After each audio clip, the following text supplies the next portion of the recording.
Welcome. In this video, we are going to see 1-minute editing tricks in Photoshop.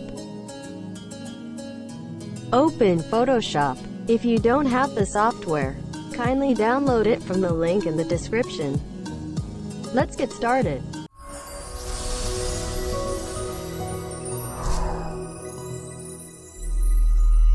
Click Open. Select the image.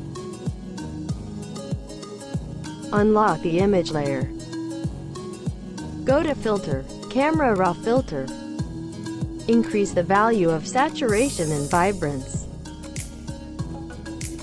Increase the clarity up to 8. Increase the black. Decrease the white. Increase the shadows. Decrease the value of highlights.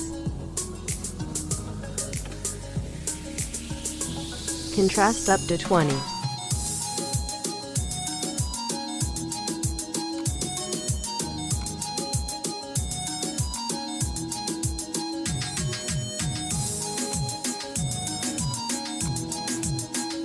Shadows and lights. Highlights.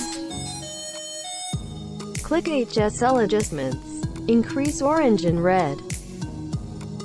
Saturation. Orange, red. Increase yellow. Hue. Decrease green. Increase yellow. Click FX. Decrease the amount. And hit OK. This is the before, and this is the after. If you have any doubts regarding this video, kindly drop your words in the comment section. Thank you.